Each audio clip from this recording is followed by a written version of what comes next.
नमस्कार। ये कहानी है एक प्राइम मिनिस्टर की जिससे थाने में रिश्वत मांग ली गई।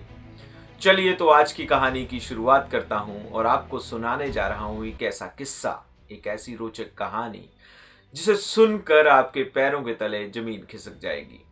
ये बात है सन 1979 की, 28 जुलाई के बाद की, जब भारत में एक प्रधानमंत्री से एक थाने में रिश्वत मांग ली गई और बाद में वो पूरा थाना सस्पेंड हो गया। भारत में जनता दल की सरकार कांग्रेस के सपोर्ट से चल रही थी। प्रधानमंत्री चुने गए, क्योंकि मैं प्रधानमंत्री का नाम नहीं बता रहा हूं, ये कहानी के अंत में बताऊंगा। प्रधानमंत्री चुने गए और प्रधानमंत्री का यूपी का दौरा तय हुआ। प्रधानमंत्री किसानों के बीच के थे और किसान उन्हें लगातार प्रधानमंत्री बनने के बाद अपनी शिकायतें भेजते रहते थे। वो चिट्ठियां लिख लिख कर उन्हें बताते थे कि हमें परेशानियां हो रही हैं, थाने में हमारी रिपोर्ट नहीं लिखी जाती है, हमारा अनाज थाने वाले ले जाते हैं। तो प्रधानमंत्री का दौरा यूपी का तय हुआ। प्रधानमंत्री ने सोचा कि क्यों ना इसकी तस्दीक कर ली जाए कि क्या ये शिकायतें सच में सच्ची होती हैं। तो ऐसे में वो पहुंचते हैं ऊसलाहार। उनका इटावा का दौरा था, उन्होंने इटावा जाना था, तो रास्ते में पड़ता है ऊसलाहार थाना।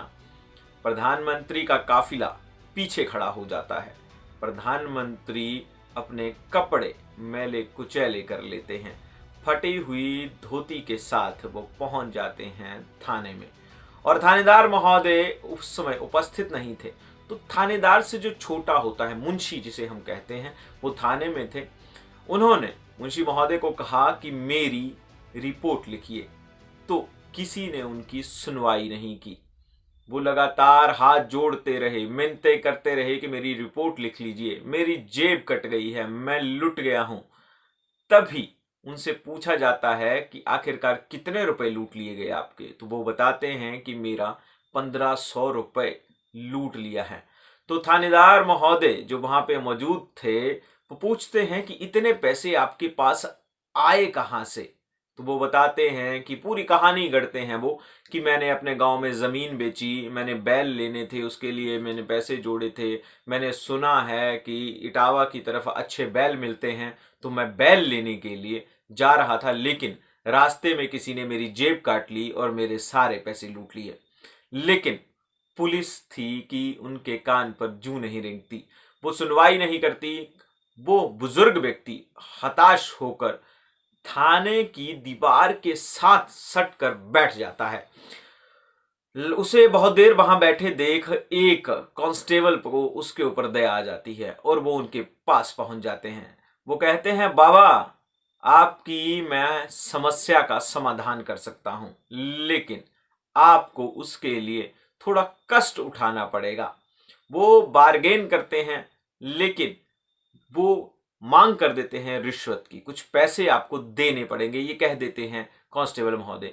लेकिन वो बूढ़ा, वो थका हारा किसान कहता है कि मेरे पास तो कुछ भी नहीं है, मेरी जेब तो पहले ही लूट चुकी है।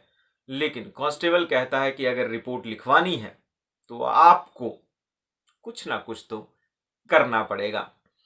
उसके बाद कांस्टेबल और उस किसान, बूढ़े किसान के बीच वार्तालाप होता है और 35 रुपए में जो है वो तय होता है देना कि उनकी रिपोर्ट लिखी जाएगी।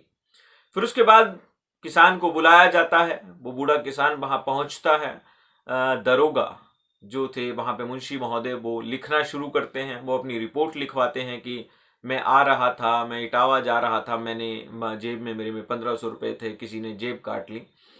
तो सारी जब रिपोर्ट लिख दी जाती है तो जो मुंशी महोदय हैं वो कहते हैं, बाबा अंगूठा लगाओगे या हस्ताक्षर करोगे। तो बाबा कहते हैं कि मैं हस्ताक्षर करूंगा। तो जो उन्होंने रिपोर्ट बनाई थी उस रिपोर्ट की कॉपी को वो बाबा की तरफ कर देते हैं। बाबा पेन उठाते हैं पहले, और साथ में ही वहां पे, क्योंकि मैक्सिमम लोग उस समय, ये 1979 की बात है, उस समय पढ़े लिखे नहीं होते थे, ज्यादातर लोग अंगूठा लगाते थे। तो बाबा स्टैम्प पैड भी खींच लेता है और पेन भी उठा लेता है, पहले साइन करता है और फिर जेब टटोलता है, जेब से एक मोहर निकालता है और उसे उस स्टैम्प पैड पे मारता है और अपने साइन के ऊपर ठप्पा लगा देता है। थानेदार बड़ा हैरान हो जाता है कि ये कर क्या रहा है बुजुर्ग। अगर इसने साइन ही करने थे तो साइन करता है, मोहर किस बात की लगा दी, किस चीज की स्टैंप लगा दी।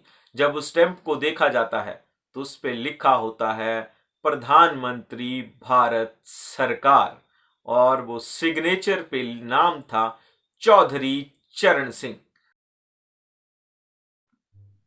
सामने बैठे मुंशी के पैरों तले से जमीन खिसक जाती है।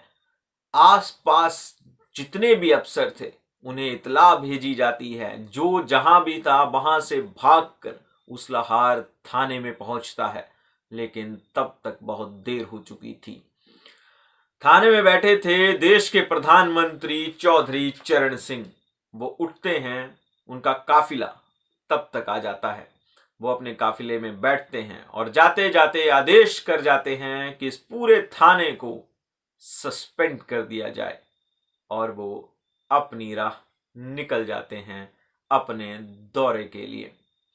चौधरी चरण सिंह बड़े लंबे समय तक प्रधानमंत्री नहीं रहे। जनता दल की जब सरकार बनी जेपी आंदोलन के बाद, तो कांग्रेस के सपोर्ट से, इंदिरा गांधी उस समय कांग्रेस की अध्यक्ष हुआ करती थी, उनके सपोर्ट से जनता दल ने जब 1979 में जुलाई महीने में सरकार बनाई थी, तब चौधरी चरण सिंह प्रधानमंत्री बने। और चौधरी चरण सिंह ने बहुत लंबा समय नहीं लगाया, लेकिन चौधरी चरण सिंह को बहुत ज्यादा एक्सपीरियंस था। वो देश के गृह मंत्री रहे थे, वो देश के सलाहकार रहे थे, वो देश के सबसे बड़े राज्य उत्तर प्रदेश के मुख्यमंत्री रहे थे।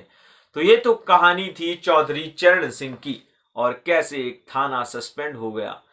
आपको यदि कहानी पसंद आई हो तो हमारे चैनल को सब्सक्राइब कर लें और बेल आइकन दबा दें। अगर आप फेसबुक पर इस वीडियो को देख रहे हैं तो हमारे पेज को फॉलो कर लीजिए, और प्रोत्साहन के लिए कमेंट जरूर कीजिए। वीडियो को लाइक शेयर करना